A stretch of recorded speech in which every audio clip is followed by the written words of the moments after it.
Good evening, ladies and gentlemen. We are live here in the Kilombo tournament, and on the court in the white shirt is Jason "Pipey" Parris, the call-out king, and in all black is no other than the teenager Sauve Clarke.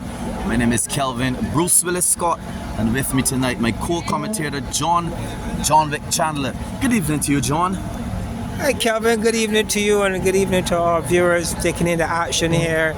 Again, it's day number 3 or 4. We're into we are into the round of 32 and had a couple very exciting games a bit earlier, but on court we have Jason Parris and his opponent is Sauve Clarke. Both players here putting in a big effort to make sure they can advance to the next round here, Kelvin. Yes, and this should be a very interesting matchup. The southpaw young Sauve Clarke, left-handed, playing against the world's best chopper, as he would deem himself, and Jason "Pipey" Parris. Yes, Parris is known for his chopping technique. Young Sauve Clarke is known for his attacking ability as a player. He wants the opportunities there. He's going to go for the shots. But this is a good, clever start here by young Clarke, keeping the ball to the center of the court. Ball keeping low bounce, making it very difficult for his opponent to get that chopping style in effect. Yes, and I was now about to speak on that. A very interesting serve from the young man, and if you can peer in on the center of the court, John, you would realize that there's a little crack there, so the topography is working excellently for this young man. But the score is still very close in a sense, 4-7. And John, if you were playing Jason "Pipey" Parris, a chopper, what would be your strategy as an experienced road tennis player?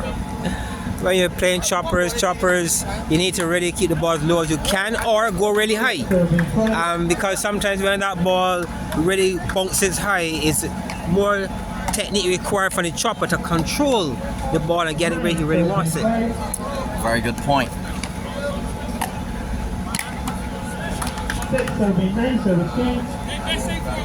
6-9 though, the young man is behind.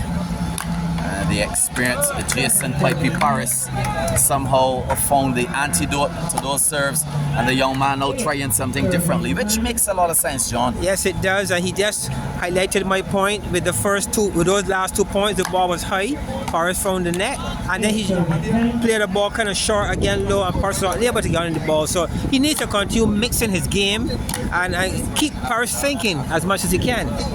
Yes, and I just want to speak about the game earlier that they considered pretty much the featured game with the 57-year-old Daniel King coming up against the man with lots of talk. And that particular one, King walked away with the victory. 2 straight, 21-16, 21-19. 11-9 close score here right now.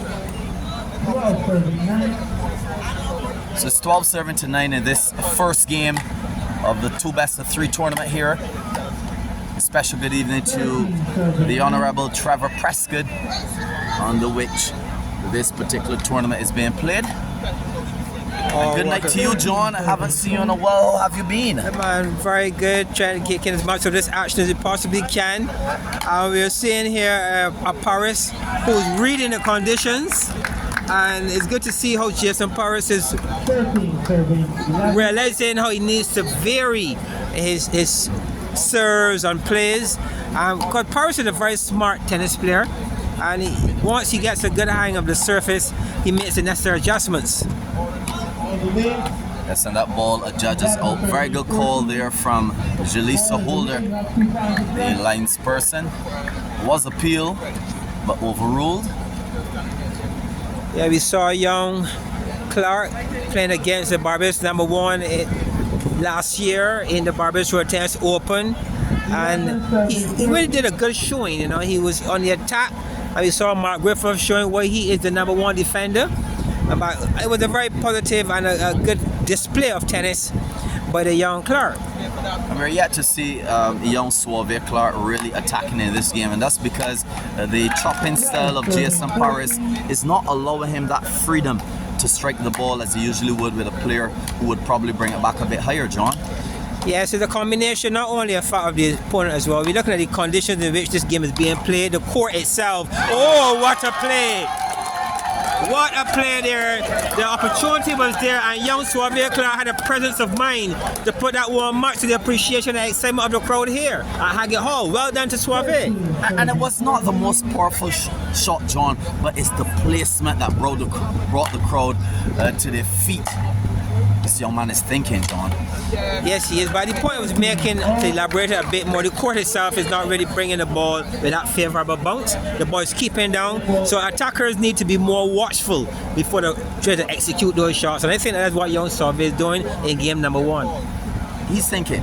And usually the game number 1, you would need some more time to get your rhythm, etc. But he's using this game somewhat as a testing ground for the next 2 games, if they should play 3 games, or perhaps the next game. But the score is 14-14, which is good for the young man.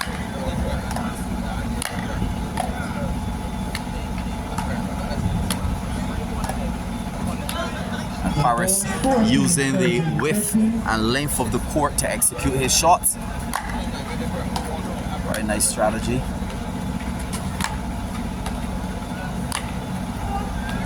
Young Sauve is playing a good push and pull, taking the way off occasionally, and we see Parris looking for a bit more on that particular ball, and Sauve deceived him. Well done by Sauve.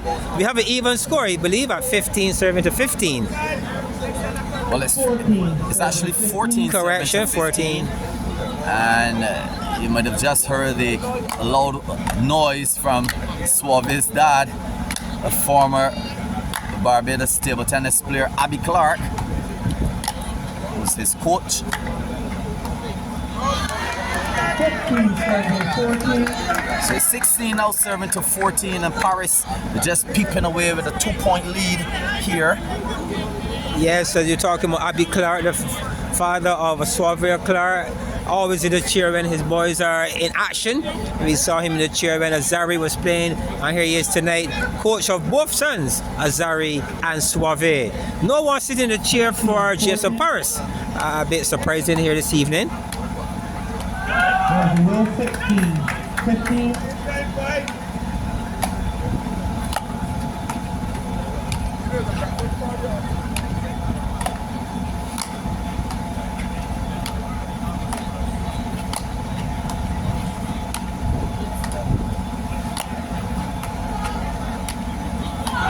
This young man is playing, John. He's bouncing, he's regaining his center court, and his spawn of the court, he's a tall youngster, is really working for him. Yes, well done there by Clarke, stealing that one away. A critical point at the right time. 17. And of course, now taking the lead. 16 serving to 17. Oh, that's a nice shot from Parris, choking him and putting him under some difficulty. So it's now 17 serving to 17. The next 4 points will determine the winner in this first game. Oh, the experience. Parris here is under some pressure.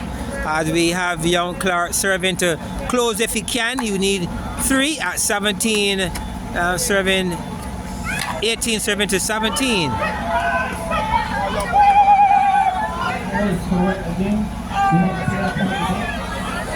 Oh, we have a different opinion sitting in the chair this evening.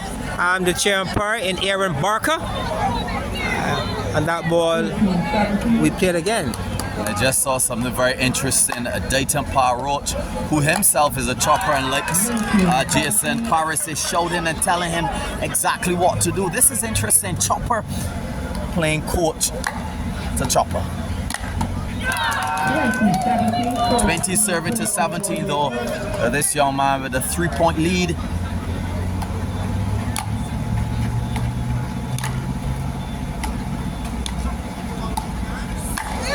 The angle. That angle brings a close to this first game. So it's Sauve Clarke 21, Jason Parris 17.